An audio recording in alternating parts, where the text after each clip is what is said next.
Welcome back students अपना classes eight पे। Chemistry के तहत हम जो बता रहे थे आपको बेसिक चीज़ें, उसमें हमने आपको एलिमेंट बताया, मेटल बताया, मेटलॉइड बताया, नॉन मेटल बताया।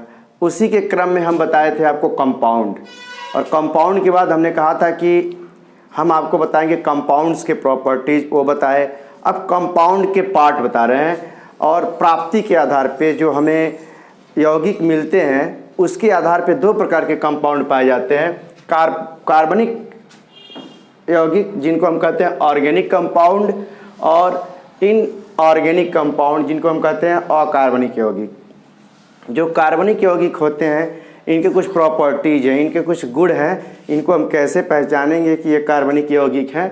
तो ये कार्बन के बने होते हैं। सबसे बड़ी इनकी पहचान होती है कि ये कार्बन के बने होते हैं, किंतु उसमें कुछ कंडीशंस होते हैं कि ये CO2 carbon dioxide, CO carbon monoxide तथा धातु के कार्बोनेटों और बाइकार्बोनेटों को छोड़ करके बने होते हैं।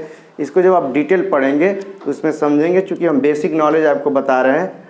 दूसरा है इसमें सहसंयोजी बंध होता है। जो हमारा पिछला वीडियो है उसमें सहसंयोजी बंध के बारे में हमने आपको कुछ बताया है, उसको आप समझ लेंगे कि एक और दूसरा जो तत्व होते हैं उनके जो इलेक्ट्रॉन होते हैं आपस में एक दूसरे का सहयोग करके और अपने आप को संतृप्त करते हैं, उस स्थिति को हम सहसंयोज कहते हैं। तो एक इलेक्ट्रॉन से एक इलेक्ट्रॉन यदि सहयोग करता है तो वहाँ एकल बॉन्ड होता है। दो इलेक्ट्रॉन आपस में सहयोग करके बनाते हैं तो डबल बॉन्ड होता है।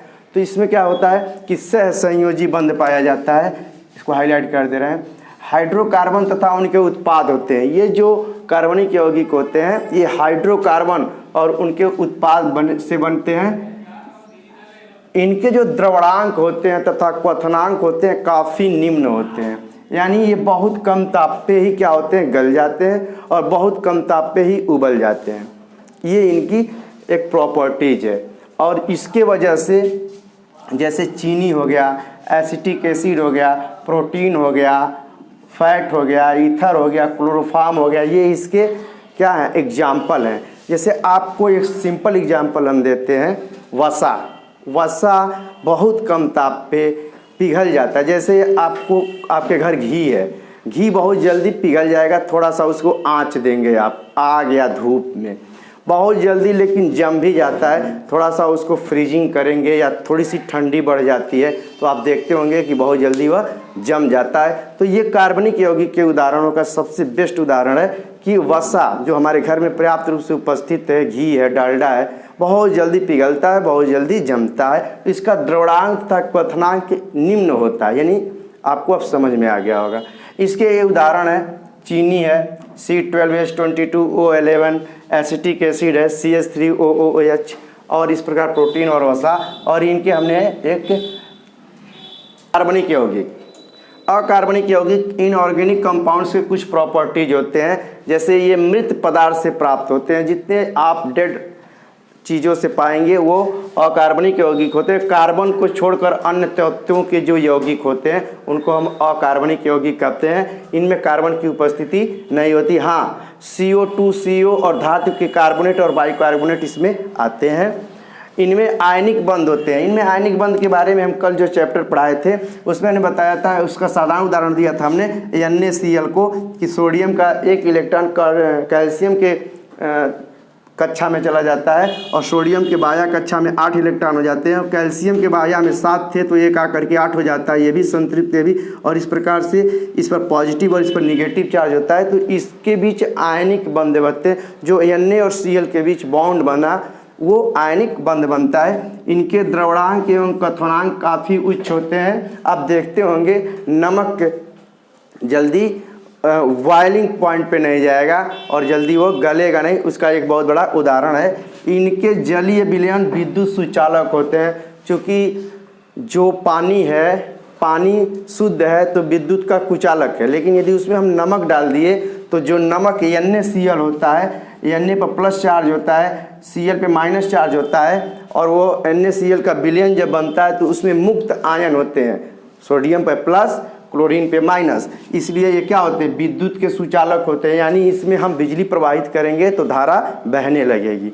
और इनके अगले प्रॉपर्टीज हैं सोडियम क्लोराइड, कैल्शियम कार्बोनेट और सोडियम सल्फेट इनके उदाहरण है। एक इनका संरचना सूत्र हमने दे दिया था Na और Cl के बीच, जिनके बीच आयनिक बंध बनता है। नेक्स्ट आपका टॉपिक है, हम बताने जा रहे हैं मिश्रण। क्या बताने जा रहे हैं? मिश्रण, जिसका मिक्सचर हम बोलते हैं। अब हम बता रहे थे मिश्रण के तहत मिश्रण किसे कहते हैं, तो यहाँ पे हम बता दिए कि मिश्रण को हम मिक्सचर इम्प्योर सब्सटेंस भी इसको कहते हैं। इसको कहते हैं अशुद्ध पदार्थ।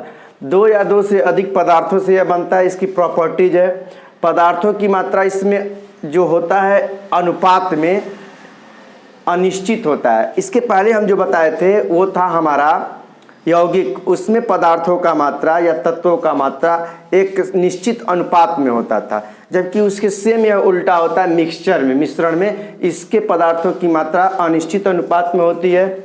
कोई निश्चित द्रवण या क्वथन नहीं होता है, यानी इनके मेल्टिंग पॉइंट और इसके बॉइलिंग पॉइंट का कोई निश्चित पॉइंट नहीं होता है। ये अलग जगह पे अलग अलग जगहों से लिए गए चीज़ों से अलग अलग इनका मेल्टिंग पॉइंट होगा और बॉइलिंग पॉइंट होगा, आगे बताया जाएगा। इनमें कोई रासायनिक परिवर्तन नहीं होता है।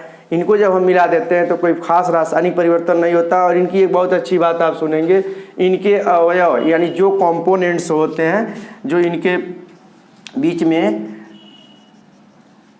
इनसे मिल करके बने होते हैं जिन दो पदार्थों के, उन अवयवों को साधारण भौतिक विधि यानी सामान्य फिजिकल रूल्स जो होते हैं फिजिक्स के, उनकी विधियों से हम इसको अलग अलग कर सकते हैं। जैसे हमारे वायु हैं, हवा में बहुत सारी अशुद्धियाँ मिल जाती हैं, उन अशुद्धियों को हम अलग कर सकते हैं। समुद्र का जल है, समुद्र के जल में भी बहुत सारी अशुद्धियाँ होती हैं, उनको हम अलग करके शुद्ध जल भी प्राप्त कर सकते हैं। उसमें से नमक निकाल करके, नमक और पानी देखिए समुद्र जल में मिला होता है, वो विलयन बन जाता है। तो इसको हम सामान्य भौतिक विधियों से इसको अलग कर सकते हैं। ये हमारा था मिश्रण, जिसको हम अशुद्ध पदार्थ कहते हैं। उनके प्रॉपर्टीज, उनके क्या थे? ये गुण थे।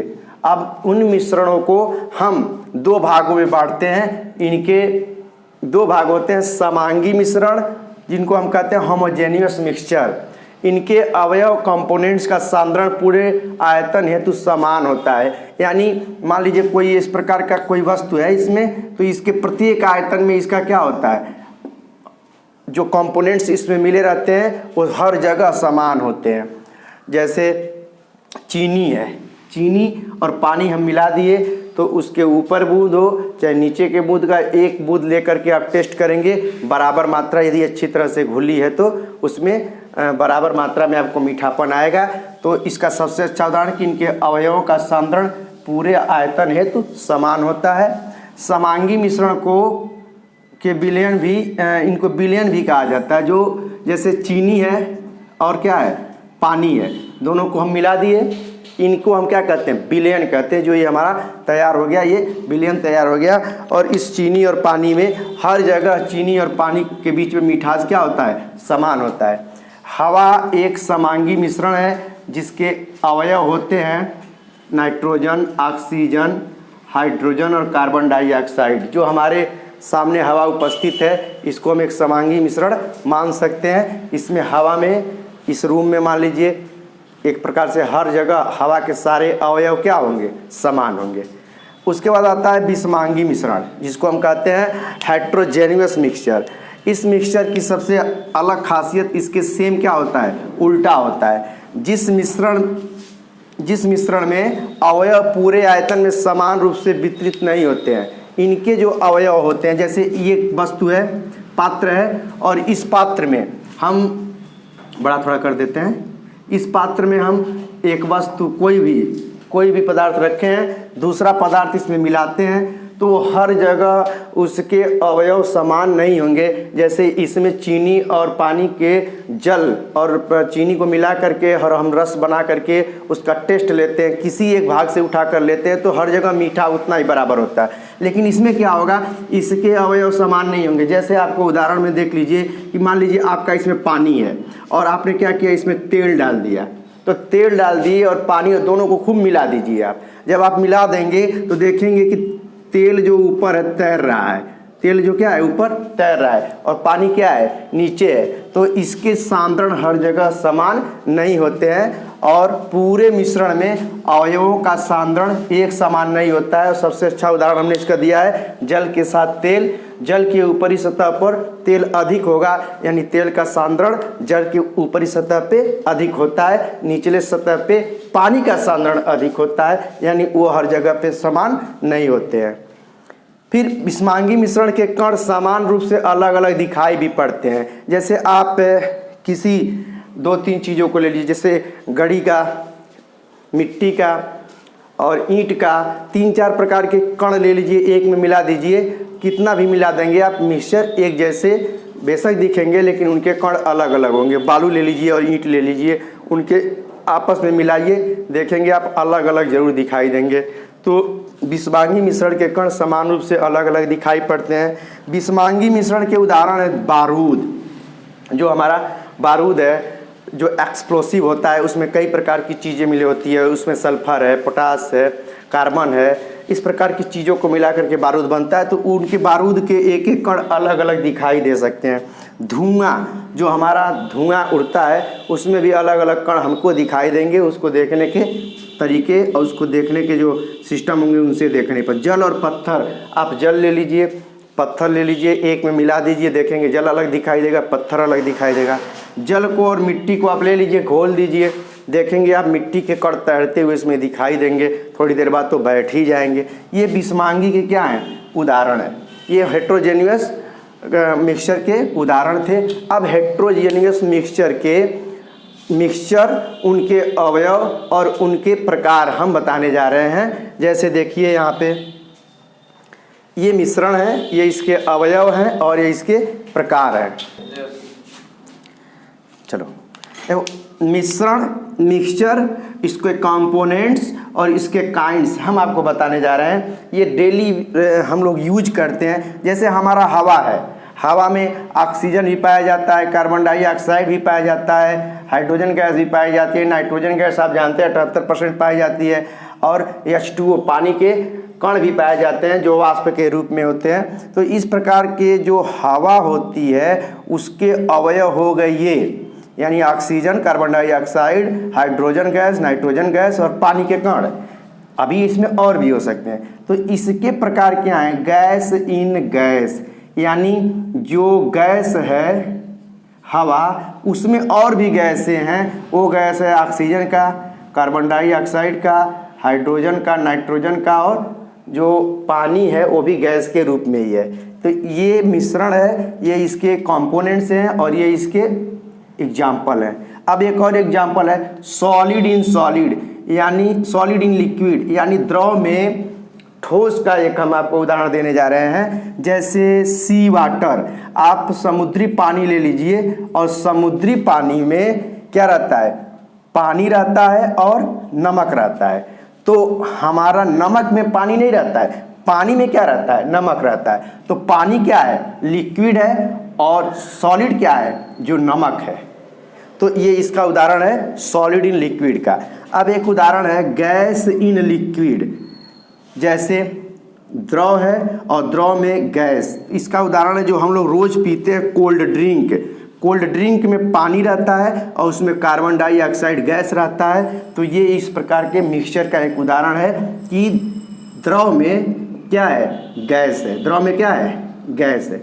एक और उदाहरण आप देख लीजिए सॉलिड इन लिक्विड, यानी द्रव में एक और ठोस का उदाहरण है और वह है मिल्क। क्या है? मिल्क। दूध में पानी रहता है, उसमें फैट रहता है, वसा रहता है, उसमें लैक्टिक एसिड रहता है। ये भी क्या है? ठोस हो जाएगा, ये भी ठोस हो जाएगा, और ये क्या है? द्रव। तो यानी सबसे ज़्यादा उसमें द्रव रहता है और उसमें घुला कौन है? ठोस। ठोस फैट घुला है, लैक्टिक एसिड घुला है। आगे एक उदाहरण है कि लिक्विड इन लिक्विड, यानी द्रव में ही द्रव हो, द्रव में ही द्रव। जैसे लेमन जूस, हम लोग लेमन जूस यानी पानी में नींबू को हम निचोड़ करके लेमन जूस बनाते हैं, तो उसमें सिट्रिक एसिड होता है लेमन में और वाटर होता है, और उस वाटर में क्या घुल गया?